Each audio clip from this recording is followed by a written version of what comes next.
Okay, as promised earlier this week, today we're going to talk about argumentations.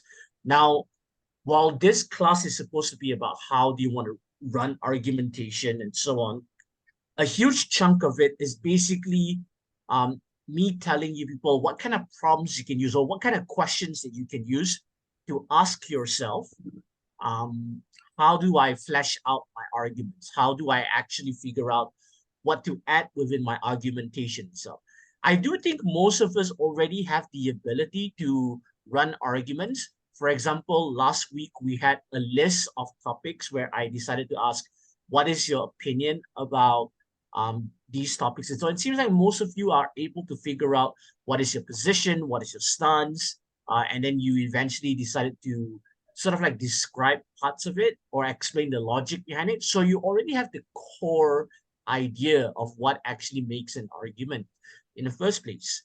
But the problems that I'm about to show you and demonstrate a bit later sort of like helps you figure out what can you add within your explanation. For example, it could be illustrations, it could be descriptions or framing that could actually help me imagine things or what eventual impacts are. So that will be a huge chunk of it also. But on top of that, I will also suggest a structure that you can use, because the mistake a lot of people have when it comes to argumentation is that they might think that they could just throw whatever story that they want and think that people will be able to sort of like buy those ideas automatically. And it's probably not the best way for us to consume information. Like we like to consume information in sort of like complete circles, like a full-on stories and so on. Balik dulu, Sa. Okay, I would just like to remind everyone to mute themselves.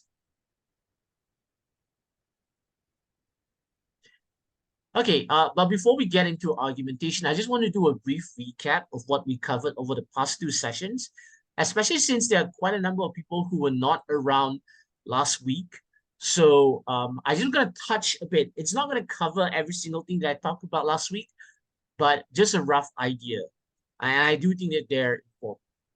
So I'm pretty sure most of you are more familiar with the 3 versus 3 format when it comes to BP.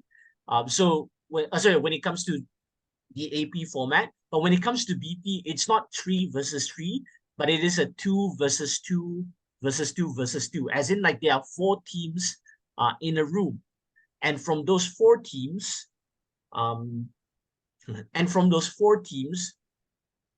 you still have the government bench and you still have the opposition bench. However, if you are in the closing half of the debate, you are still defending the same topics as your opening half, but you are not supposed to work together. So for example, you have the opening government and you still have the closing government.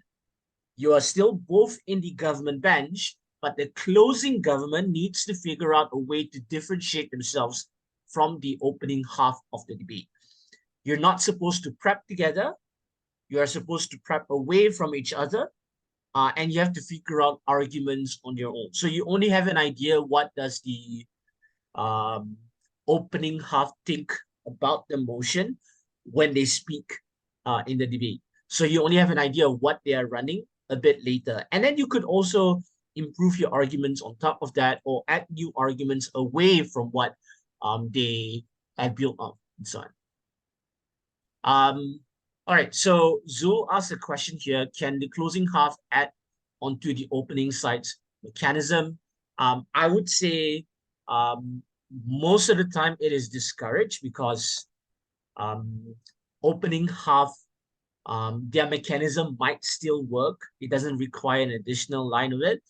Unless if like the debate doesn't really work because there is something missing from the opening half, then maybe you can add another layer of mechanism. But most of the time, it should be fine.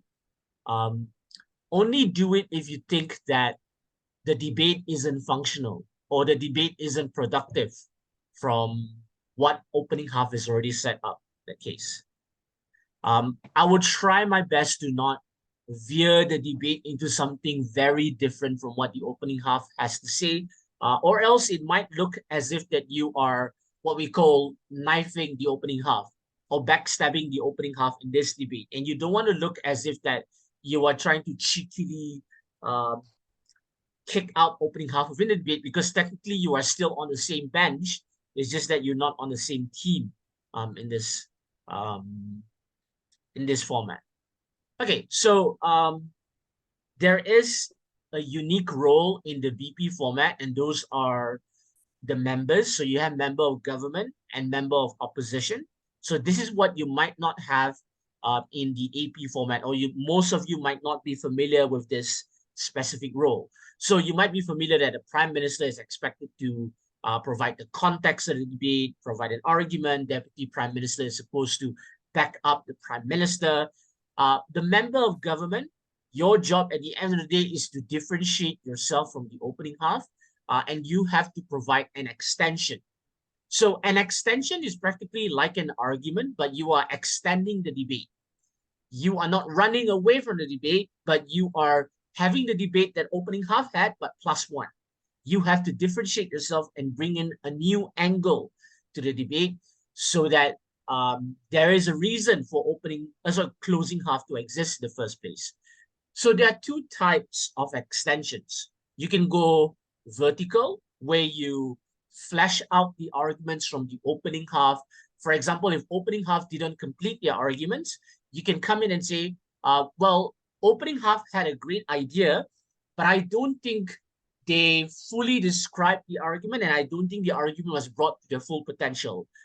We are going to explore the argument even further and show how we do a better job at explaining that argument instead.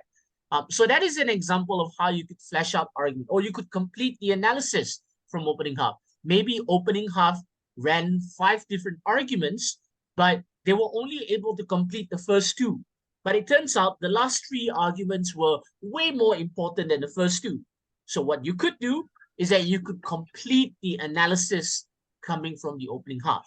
So whatever arguments they have, you could complete the argument for them rather than leave it hanging and so on. And let's admit it, opening half, at least for the school format, you only need 5 minutes to speak.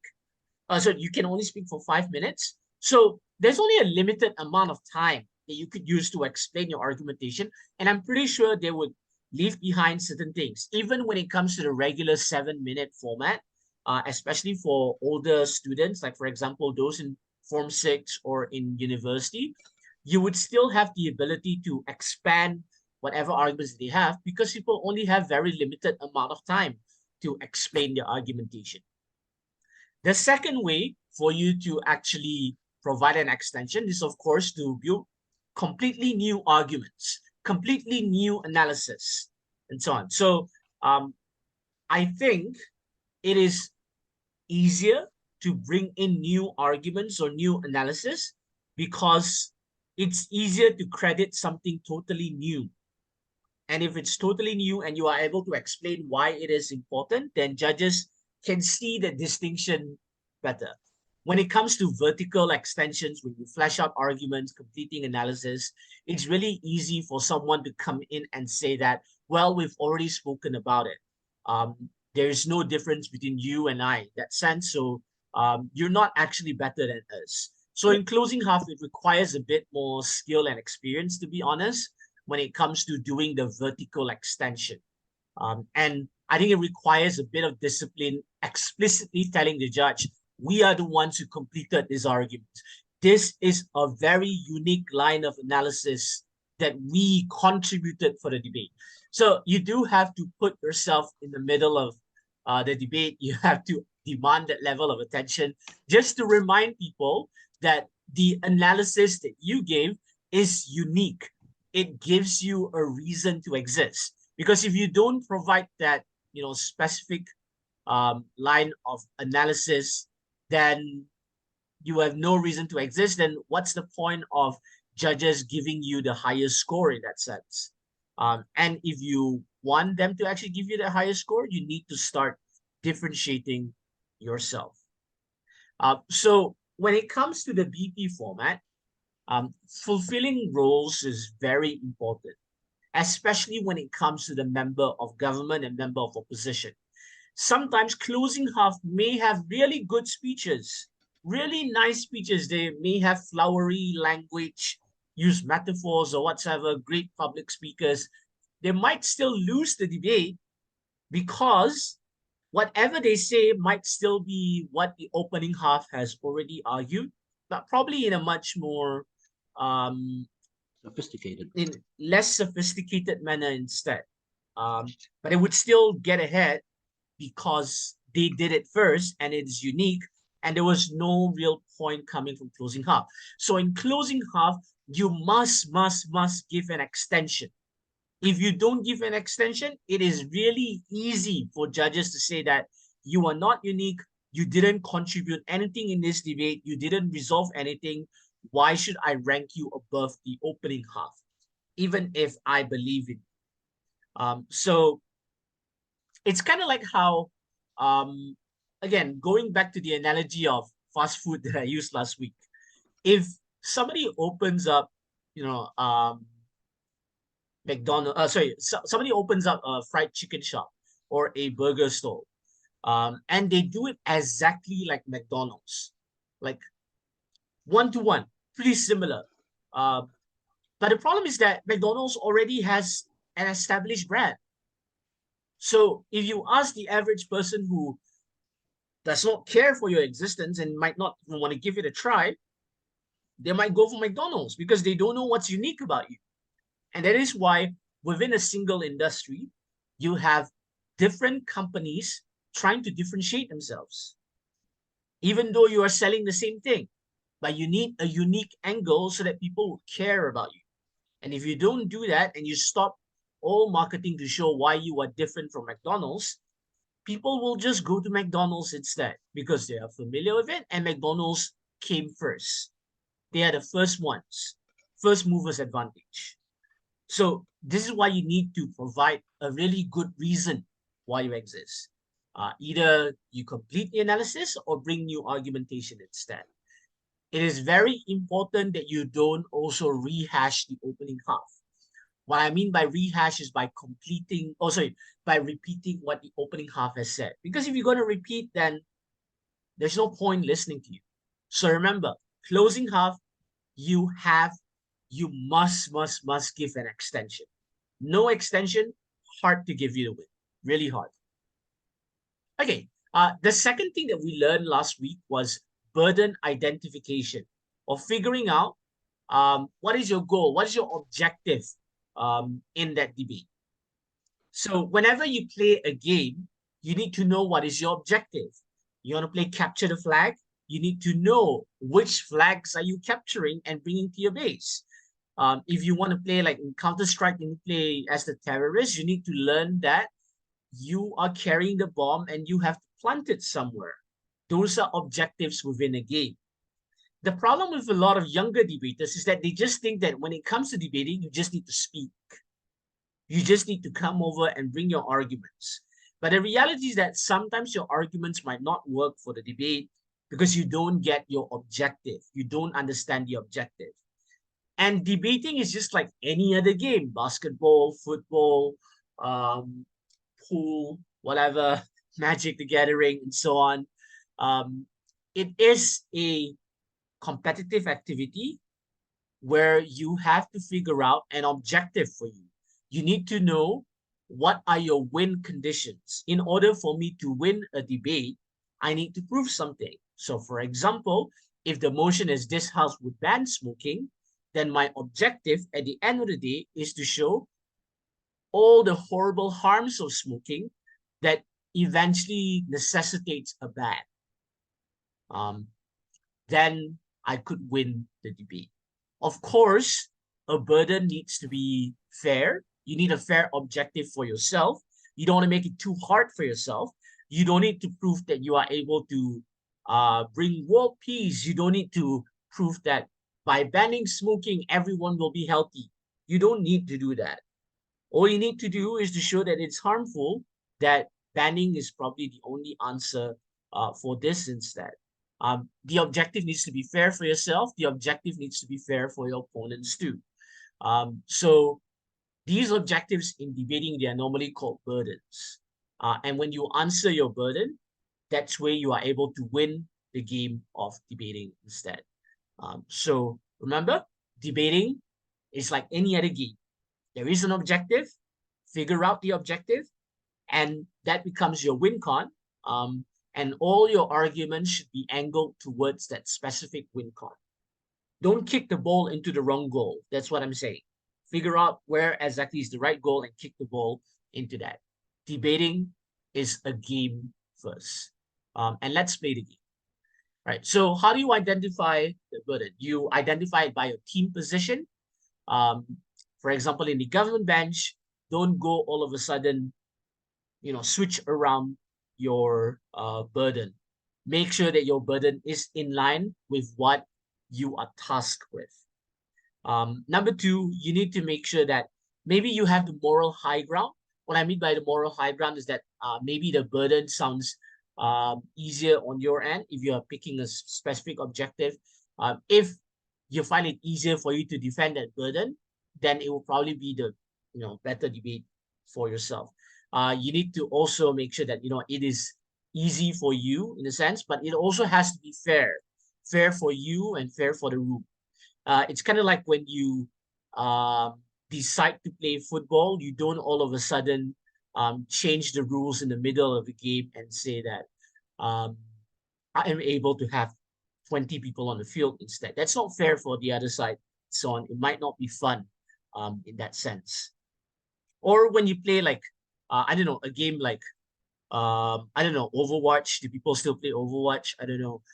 You probably don't want to be matched with people who are way more experienced than you. It might not be fair. It might not be fun. So try your best to give a fair burden to yourself and your opponents.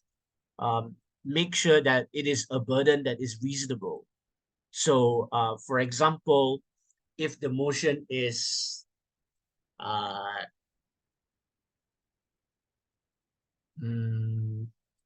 this house will not imprison violent criminals. So in the government bench, you might want to say that, well, there is no need for us to put people behind bars if they're not violent. And in government bench, you just want to show that there are other alternatives that might be good enough for these people. So you don't need to push a burden to the opposition by saying that they have to prove that putting everyone in prison would eradicate crime throughout our whole existence. They don't have to do that. You don't have to do that. And it's kind of unfair to say that opposition needs to prove that they will end crime, because it's not something that they can fix overnight, not something they can fix in 15 minutes prep and their 7-minute speeches. I mean, you have to be fair in that sense. So be fair to everyone in the room. Don't push wild burdens onto people, and pick simple, easy to understand burdens for yourself. Figure out the right objective for things instead.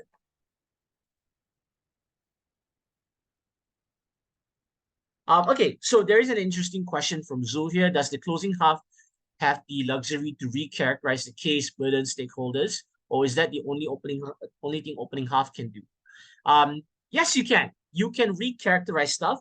Just don't backstab the opening half. There's a smart way that you can do it. You can say that in opening half, we understand where they're coming from, but we're going to take the debate in a slightly different way. You have to be sort of fair also to everyone in the room. You have to show that you are still being professional in that sense. But yes, you can recharacterize the burden, recharacterize the stakeholders, you can recharacterize the problem statement. In fact, I would heavily encourage everyone to recharacterize stakeholders itself. All right, okay. So what if the opening half misunderstood the motion? Then you come in and give the right one. But only do this if opening half is so far away from what the motion really is. In closing half, if you want to give like a better understanding of the burden, again, you have to be nice and professional and say that, well, opening half has their own take of what the debate is. but we think they're a bit misguided on what the debate should be. So in closing half, we're going to take a different direction, closer to what we think the debate should be. That's all. So just don't go out and stab the opening half and say opening half is dumb and stupid. We don't want them, and so on. We in the closing half correct. Don't do that. Be nice to them, and be fair to everyone. And also try to consider what do they actually mean, because sometimes people might misspeak. So try to be nice and say, okay, it seems like there's a misunderstanding of what opening half wanted to do. We think they meant this or they meant that, and so on. Okay, so Adam asked for a different example of a burden. So let's say, for example, we have a motion like, um,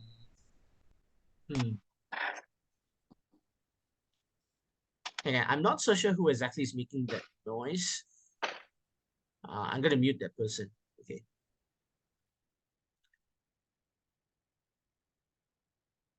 Okay. So another example of a burden I could imagine is that, let's say there's a motion there where um,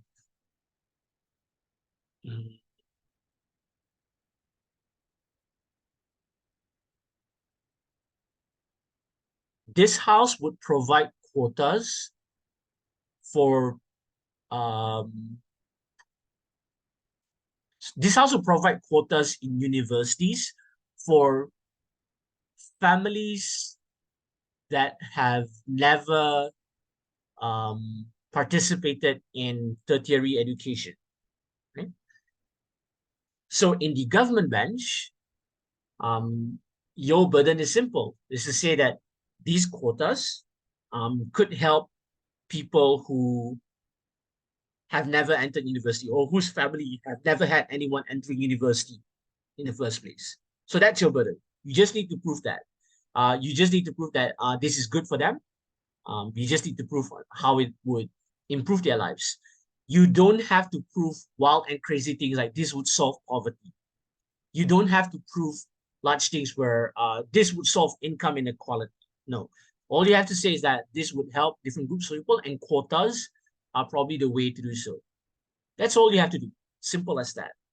And then all your arguments are angled towards that. Just proving that these quotas would help this group of people. And that is good enough. Or let's take a different example.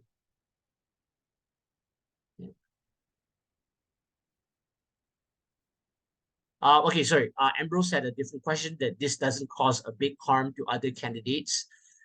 Yes, you could, but I wouldn't make that the main argumentation. Or you can make the trade-off and say, yeah, it will harm other candidates, but so what? Because we think that these are the people who need that help in the first place.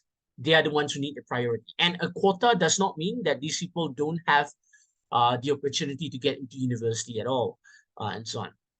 So this is what we call trade-offs, but we can talk about trade-offs and weighing some other time in a different class instead.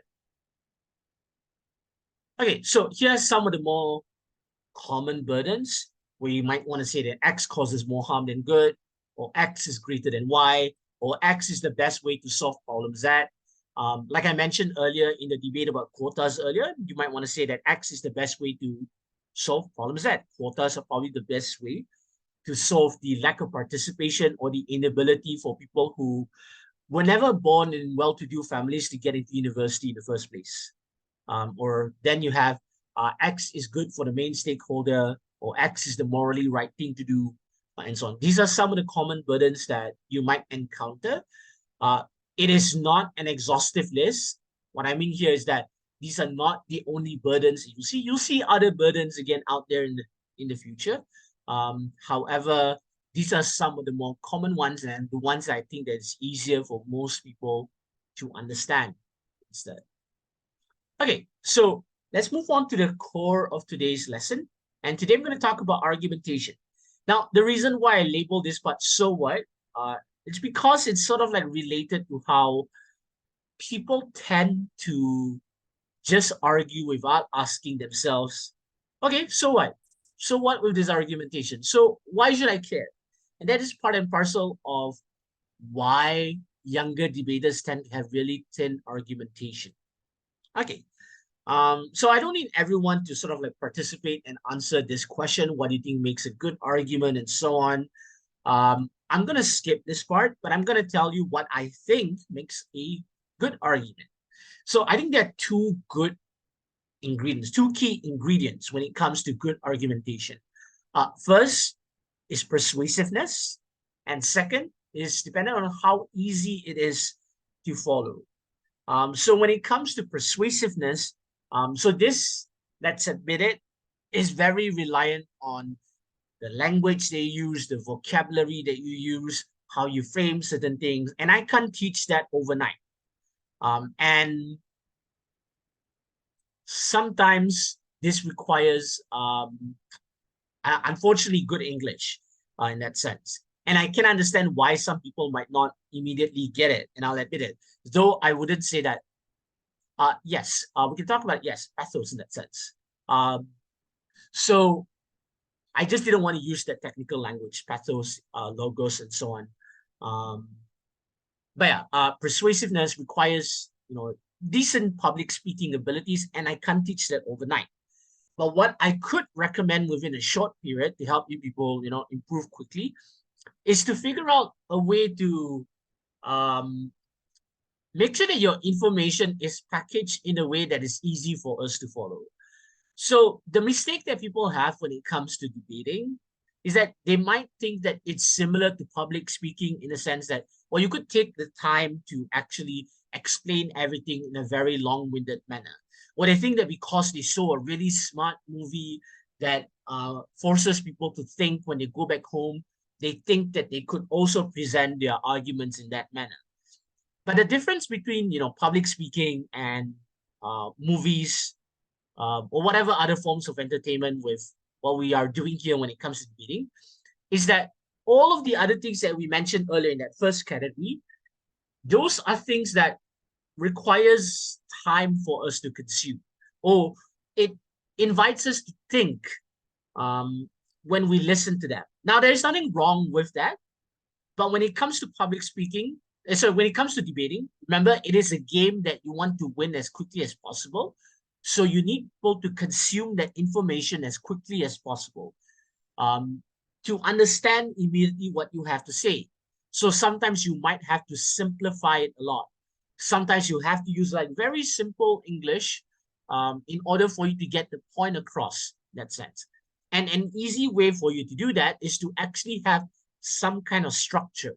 So when you have a structure that is easy for people to follow, there's a beginning, middle, end, then it's easy for people to consume that information. The easier it is for me to consume that information, the easier it is for me to understand you, then the easier it is for me to give you the win. And you want to win the game first. So today we're going to focus on structure. We'll talk about persuasiveness in a different class. I can give you exercises related to it some other time. But we're going to focus on structure and how you're going to flesh out your arguments first. Okay, so how do you structure your arguments? I'm pretty sure some of you have some semblance of structure. You probably already learned this in your English class or in your BM class. Until today, I will never forget my BM teacher reminding me all the time, isi contoh huraian. I don't know what structure you use at school for your BM or English classes, but it's pretty similar when it comes to debating. Make sure you have it. Make sure it's easy for me to follow. So there are many ways to do so, but personally, I really love the claim, warrant, impact format.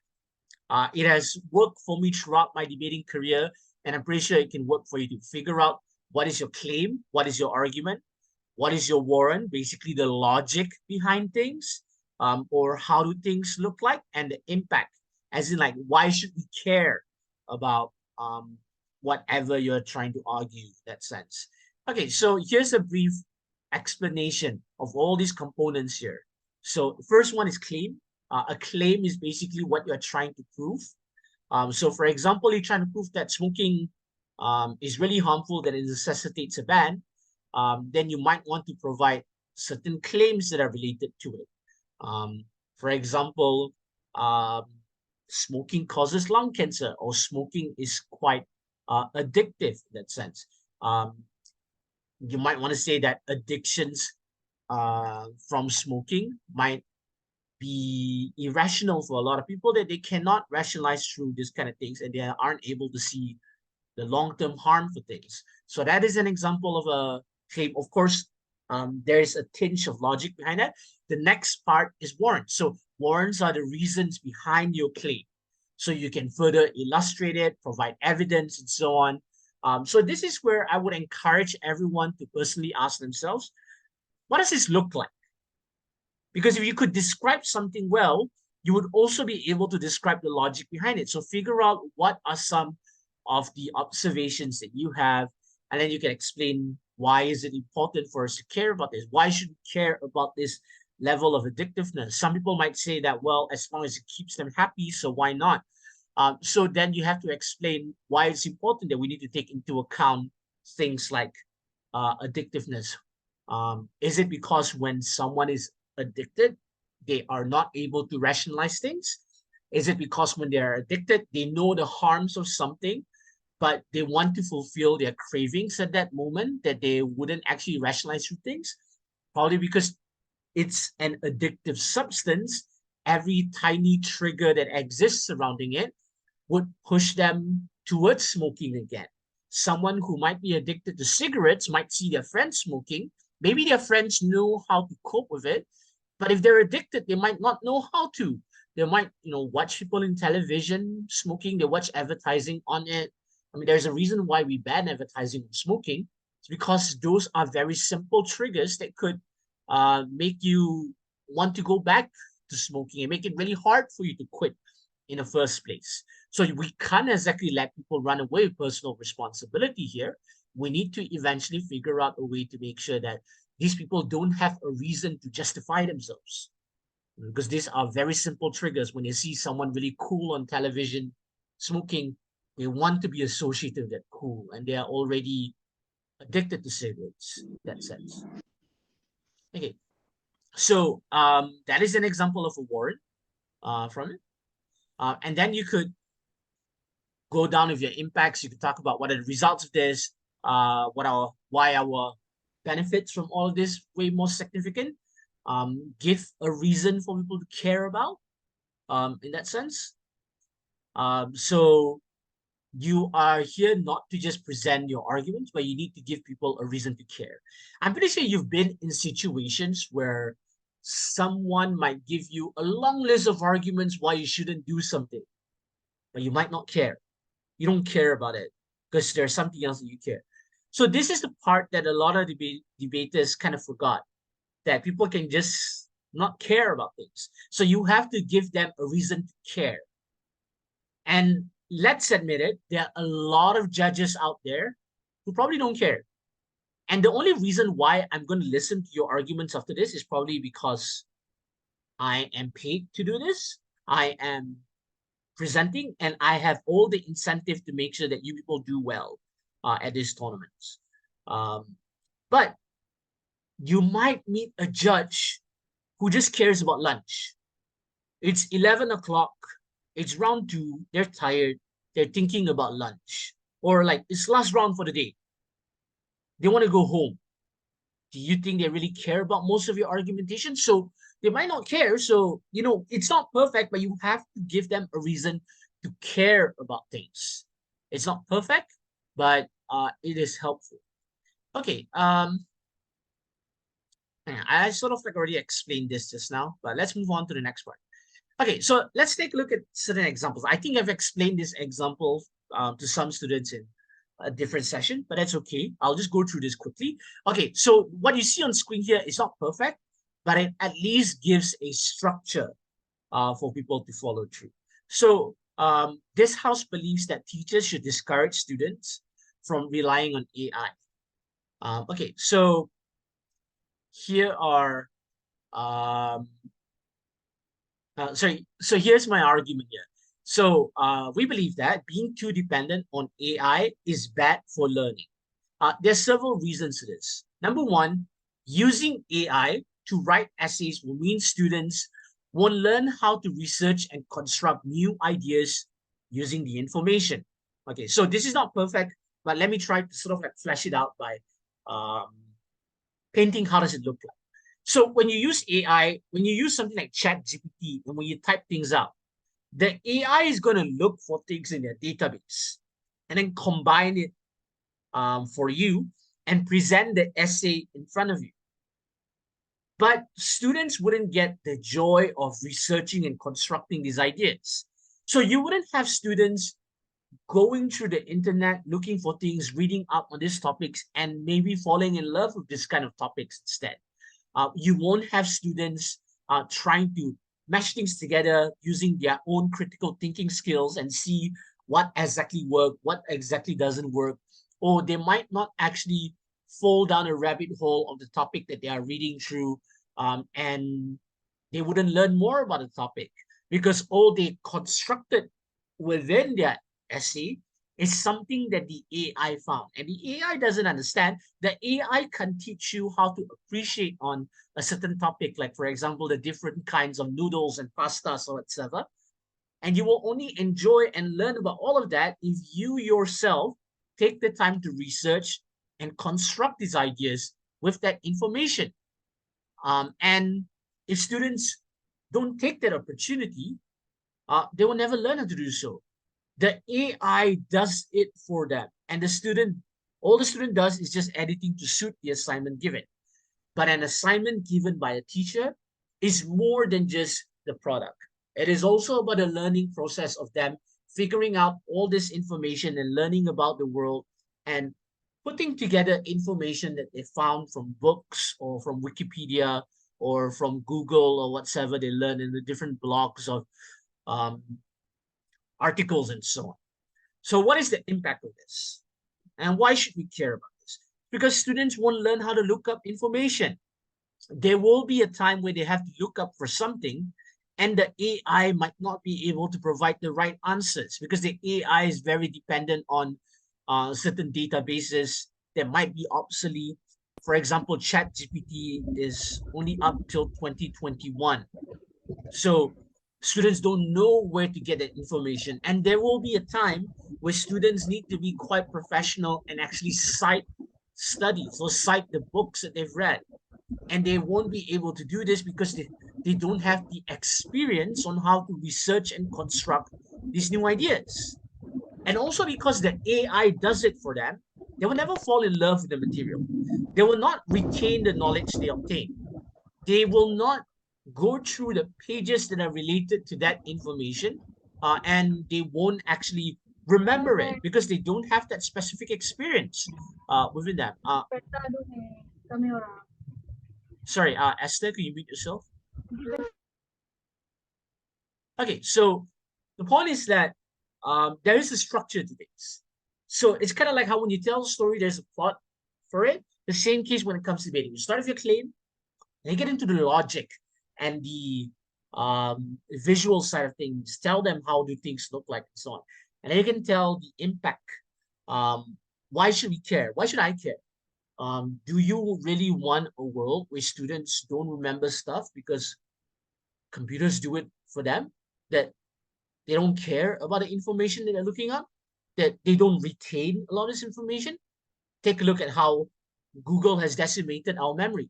TikTok has decimated our memory in that sense because we think that we can always look things up when the reality is things are a bit nuanced. But if you are able to have a lot of that knowledge at the back of your hand and you know it because you had to experience looking up for it, then you'll be quick and you might be a much more entertaining person when talking about that specific topic because it looks as if that you've done your job, that you know what you're talking about. So that's why teachers should discourage kids from using AI because they don't get to fall in love with the material. They don't get to learn about the stuff and you get too dependent on AI when it's learning. Okay, so that's an example of a structure we can use. Let's take a look at a different example. I'm going to use this one instead. This House would impose a 30% quota for women in Parliament. So the claim here is that quotas will boost representation for women and improve their standing in society. Okay, so what's the logic behind this? The logic behind this is that quotas would force political parties to eventually include women that are often dismissed and ignored for male candidates. So there are times where you would have male candidates who are already quite popular and they've already built a standing, and it's easier for other male candidates to emulate people who are already popular if they can have the same, kind of intonation. For example, if somebody has like a very masculine personality, someone else who might be masculine could easily sort of like emulate that, and people might think that, well, these people are similar, and it's easier for some people to climb up the ladder because you've already had prior experience seeing people like it. But when women try to actually join politics, a lot of people don't have the same baseline for things instead. So people might dismiss some women thinking that, oh, these are not leadership skills. They don't sound like someone who is stern. So how do you then change that? You have to force political parties to take into account or put these women into, the seats that they're going to run for. Now, at first it would be uncomfortable.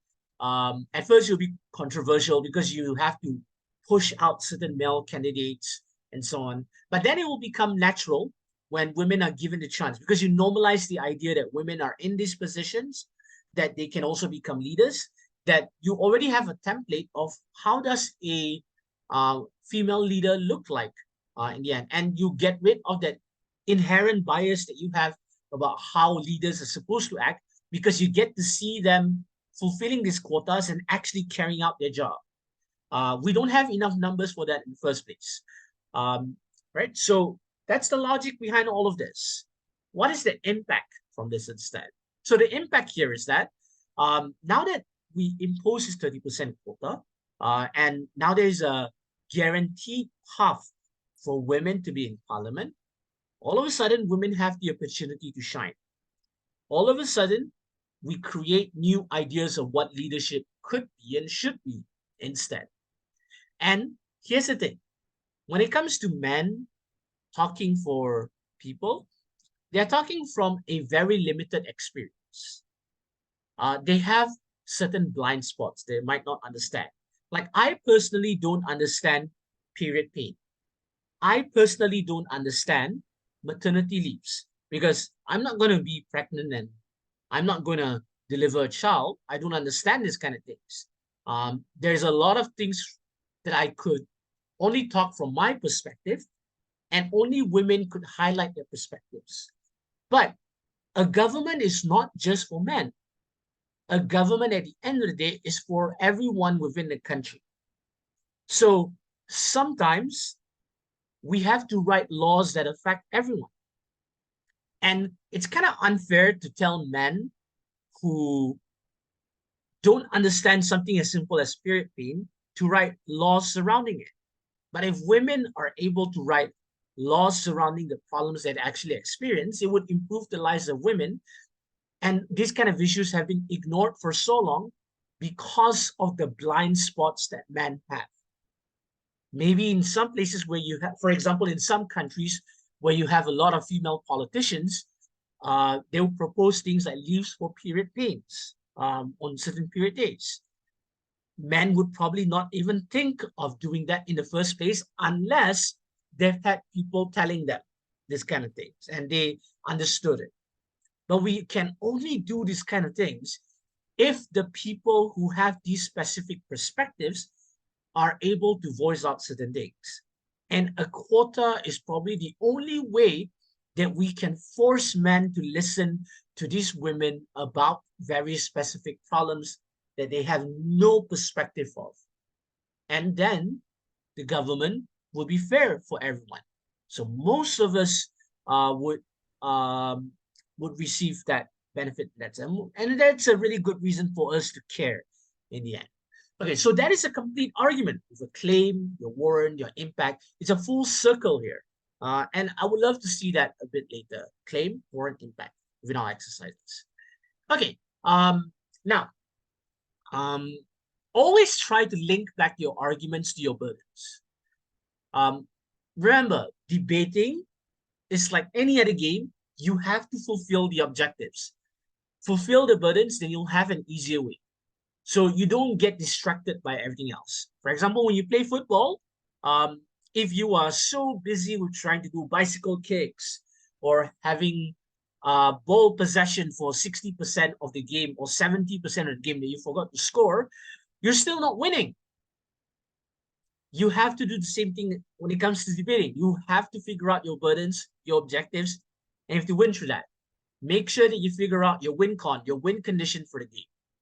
When you play capture the flag in, I don't know what games people play nowadays, but I know, I guess back then I used to play Counter-Strike and stuff like that. You play Counter-Strike or I don't know, Quake, where you have capture the flag.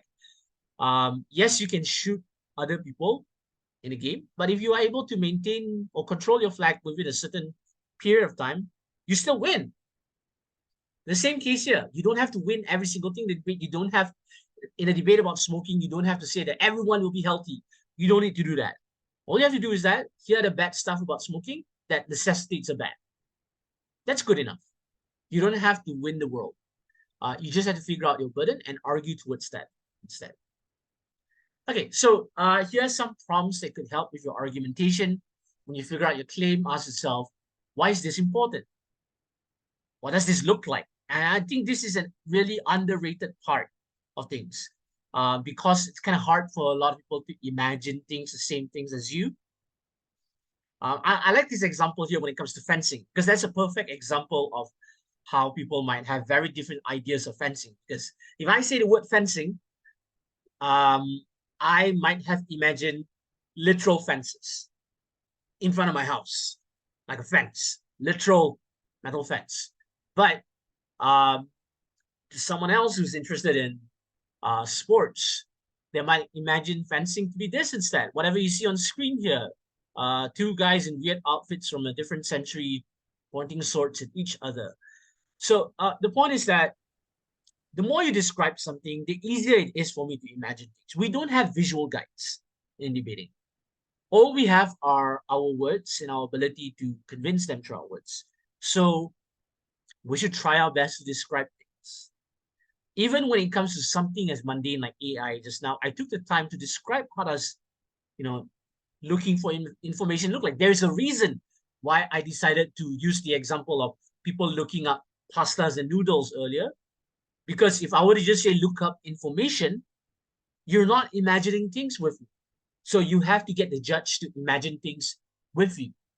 A judge will have a very different life experience from you. You will have a very different experience from a judge.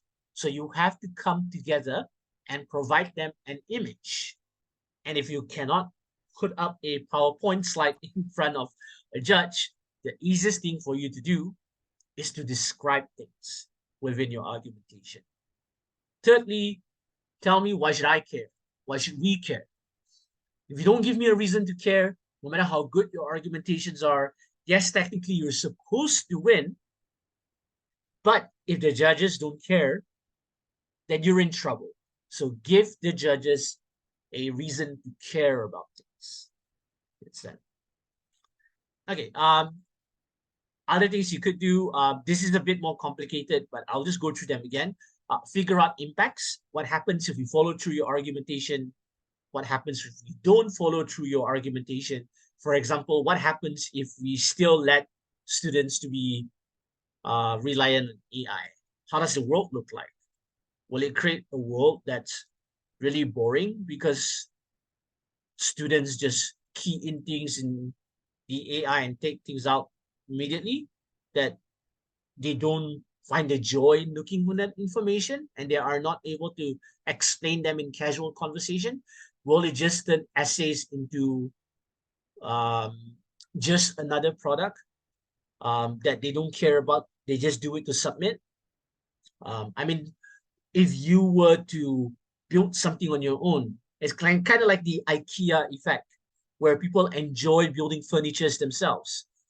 If students don't do that, they don't get to enjoy the process. They don't get to enjoy the product that they've created. It may not be perfect. Some of us might get B's. Some of us might even get C's. But at the end of the day, it's your creation. It's yours. Something you care about. So the point is that that's an example of impact. What happens when we follow through or we don't follow through again. Next tip is to be comparative. What I mean by to be comparative is that you could try predicting what other people will argue, and then you can start comparing as early as possible. So I kind of sort of did that in the example about quotas earlier. So in the example of quotas earlier, somebody might say that, well, there will be prominent male politicians who are qualified, but they will be pushed out because of these quotas. So this is where I get to compare my impact and say, yes, it is true. At first, there will be people who will be pushed out, but that is a trade-off they are willing to take if it means that more laws have the input of women. More laws are written from the perspective of women too. That they might write things that we might not even consider because they have very unique experiences that men might not have. Yes, the other person is qualified, but qualified for what? Are they qualified to talk about period pains? Are they qualified to talk about female coaches on the LRT? Are they qualified to talk about maternity leave? I personally don't think I'm qualified to do that because I would not experience most of it. Maybe at best, I could listen to my girlfriend talk about it and then I'll have an understanding of it. But at the end of the day, the lived experiences of people might be a better indicator for things, and they write laws based on that. So that is an example of a comparative where you compare things instead. But you have to eventually be fair with your comparisons, of course. Okay. Before moving on to the exercises, when you struggle with impacts, here are some suggestions that you could use. So there are many ways that you could handle when it comes to impacts. You could deal with it from an economic aspect. You can ask yourself, what are the economic impacts of this, financial impacts of certain things. For example, in a debate about female quotas earlier, you could talk about the economic impacts of including women in parliament and eventually having new templates of leadership when you have more women in parliament instead. 30% is actually quite small when you think back about it. But when you have enough of these leaders, then probably you might build the confidence of a lot more women who might eventually get into the workforce, who would want to ask for that raise because they have a better idea of what leadership is in that sense. May not be the perfect answer for things, but that would eventually lead to a lot of economic impacts for things. You could also argue about moral impacts, social impacts for things. Of course, this is not an exhaustive list. So you could have all sorts of different angles to figure out different kinds of impacts for it. So yeah, it can be morally subjective, but again, it depends on the motion. So this is where you want to position yourself in the moral high ground. And you want to say that things are only fair. We'll talk about social justice in a bit. Okay, so I think you are jumping the gun here when it comes to social justice. We can talk about that a bit later. Let's talk about something that's closer to what I think we can learn for now. If we want to talk about social justice motions, maybe we can do that a bit later after class and so on, or probably when we get the motion later and so on. When we get a motion that's related to this, to social justice later. Okay, so now technically there's something that I would like to share here. Let me go through this argument structure. I think some of you already have this. Okay, so if you struggle with things, okay, let's do things one by one. Okay, so Sam here, correct me if I'm wrong when it comes to your name. What happens when our mind goes blank, can't think of any facts of extensions? So don't think in terms of facts first. Think about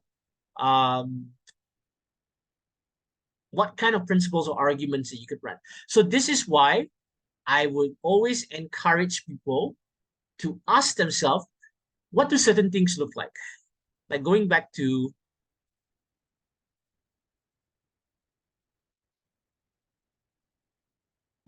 what does this look like? I always tell people to describe things if they struggle to figure out arguments. So for example,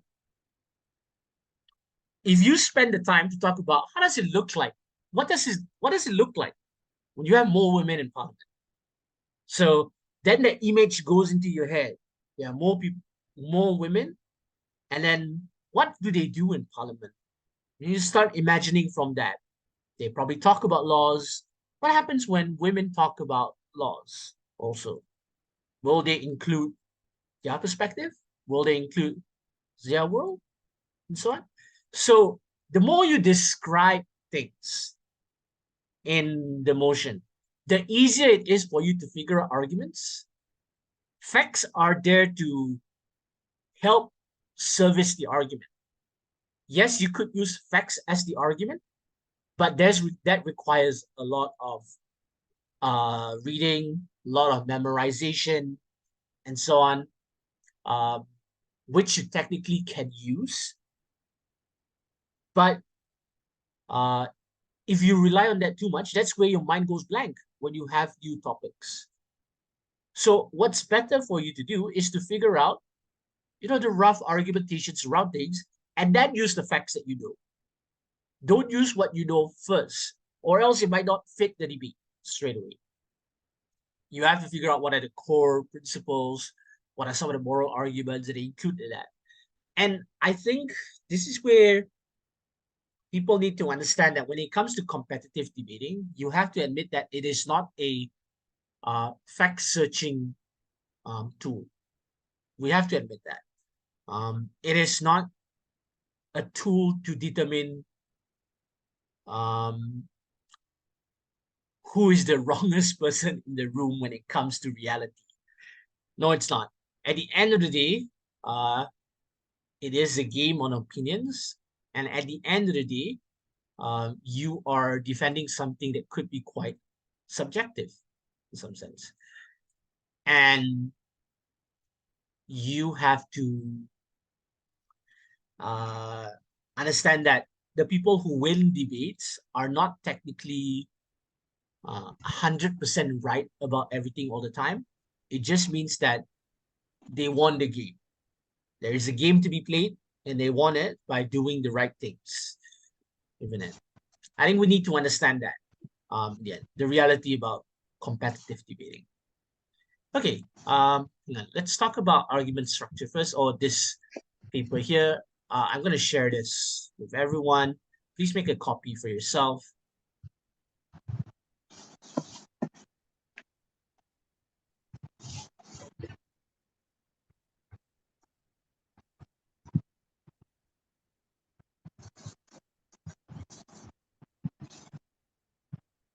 Okay, make a copy for yourself, download it, print it if you can.